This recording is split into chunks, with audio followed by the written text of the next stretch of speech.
ചേട്ടാ എത്ര ദിവസം ഒരു കണ്ടന്റ് ചെയ്തിട്ട് കണ്ടന്റ് ഉണ്ടാവും. ഇപ്പൊ മൊബൈലിൽ നോക്കി നല്ലൊരു കണ്ടന്റ് ഉണ്ടാവില്ല, ഒക്കെ വൃത്തിയിട്ട കണ്ടന്റ് അല്ലെ. ഒരു നല്ലൊരു സ്റ്റാൻഡേർഡ് ആയിട്ടുള്ള ഒരു കണ്ടന്റോ അല്ലെങ്കിൽ ഒരു 10 ആൾക്ക് അല്ലെങ്കിൽ 100 ആൾക്ക് കണ്ടു കഴിഞ്ഞാൽ നല്ലൊരു കണ്ടന്റ് ആണല്ലോ എന്ന് പറയാൻ പോലില്ലാതെ അല്ലെ. ഓരോ ആളുകൾക്കൊന്നും ഇപ്പൊ ഒരു എന്താ പറയാ, ഒരു മോശം അല്ലെ. ഇങ്ങനത്തെ കണ്ടന്റ് എന്താ കണ്ടന്റ് ഒന്നും ശരി. ഞാൻ ഇങ്ങനത്തൊന്നും ചോദിച്ചിരിക്കുക ഈടത്തും ഒരു കണ്ടന്റും ഇല്ല. നമ്മുടെ തന്നെ ഒരു കണ്ടന്റ്, വേറെ ഒരു കണ്ടന്റും ഇല്ല.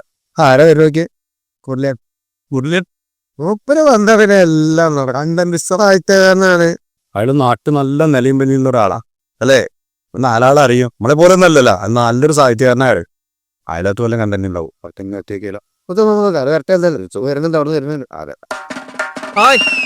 എന്താ കുട്ടികളെ ഒഴിഞ്ഞിരിക്കണേ? എന്താ ഒരു കണ്ടന്റ് കിട്ടാച്ചിരുന്നതാ, ഒന്നും ശരിയായിട്ടില്ല. കണ്ടന്റോ? കണ്ടന്റിന് പ്രയാസമൊന്നുമില്ല. കണ്ടന്റൊക്കെ നമുക്ക് ഉണ്ടാക്കാം. ഞങ്ങൾ പറയായിരുന്നു ഇവിടത്തുണ്ടെന്നുള്ളത്. അതല്ലേ. അപ്പൊ എന്റെ കണ്ടന്റ് എന്ന് പറഞ്ഞാൽ അതിൽ ചില പ്രത്യേകതകളൊക്കെ ഉണ്ടാവും. ഞാനൊരു സാഹിത്യകാരനാണെന്നൊക്കെയാണല്ലോ ഇപ്പൊ നാട്ടുകാർ പറയണേ. അപ്പൊ അതിൽ എന്റെ ഒരു സിഗ്നേച്ചർ, അതായത് പച്ച മലയാളത്തിൽ പറഞ്ഞ എന്റെ ഒരു കയ്യൊപ്പ് അതിന് ഉണ്ടാവും. അത് ഓക്കെയാണ്. പിന്നെ ഇപ്പൊ നമുക്ക് ഈ ലോകത്തിലെ പല ആൾക്കാരെയും കുറിച്ച് ജീവിതകഥയൊക്കെ മനസ്സിലാക്കുമ്പോ ഓട്ടോമാറ്റിക് കണ്ടന്റ് വരും. ഈ സാധാരണക്കാരന് മനസ്സിലാവുന്ന ഭാഷയിലുള്ള ഒരു ഉത്തമ ഒരു സൃഷ്ടി അല്ല, അത് ഞാൻ മനസ്സിലാക്കണം. വേർഡ്സ് വർത്തിനെ കുറിച്ച് നിങ്ങൾ കേട്ടിട്ടുണ്ടോ?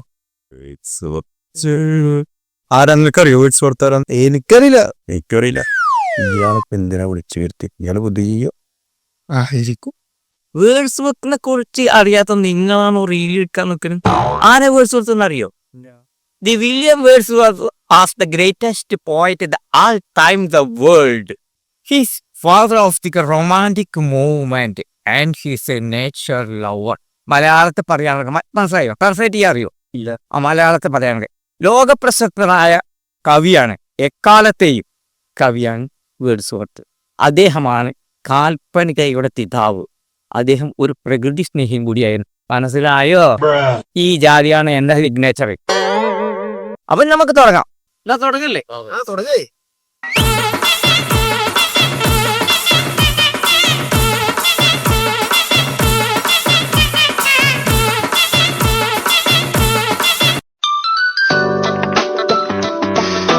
ഹലോ, നിങ്ങൾ എവിടെ?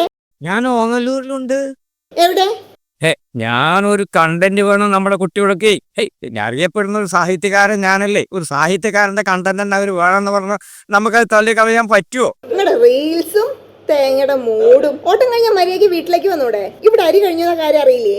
പിന്നെ സോപ്പ് പൊടി മേടിച്ച് വന്നോളുണ്ടോ? ഇല്ലെങ്കിൽ മറക്കടത്തണ്ട് ഞാൻ അങ്ങോട്ട് വരും. നിങ്ങളുടെ ഒലക്കേമല കണ്ടന്റ്. 10-60 വയസ്സായി, ഇനി ബുദ്ധിബോധം വന്നിട്ടില്ല. ശരി. ആരെ മുല്ലോട്ട് വിളിച്ചേ? നമ്മുടെ ഒരു ആരാധികയോടോ, ഞാനൊരു എഴുത്തുകാരനൊക്കെ അല്ലേ. അപ്പൊ ഒരു പുസ്തകത്തിനെ കുറിച്ച് ഒരു സംശയം ചോദിക്കാൻ വിളിച്ചാൽ അതിപ്പോ ഒറ്റയടിക്ക് അങ്ങനെ പറഞ്ഞു കൊടുക്കാൻ പറ്റില്ല. അത് ഗഹനമായ ഒരു വിഷയമാണ്. ഫോണിലൂടെ നമുക്ക് പറഞ്ഞു കൊടുക്കാൻ കഴിയില്ല. അത് ഞാൻ പിന്നെ സാവകാശം പറഞ്ഞു കൊടുത്തോളാം. നമുക്ക് നമ്മുടെ ഈ റീൽ ഇപ്പൊ കണ്ടിന്യൂ ചെയ്യാം. സൂപ്പർ.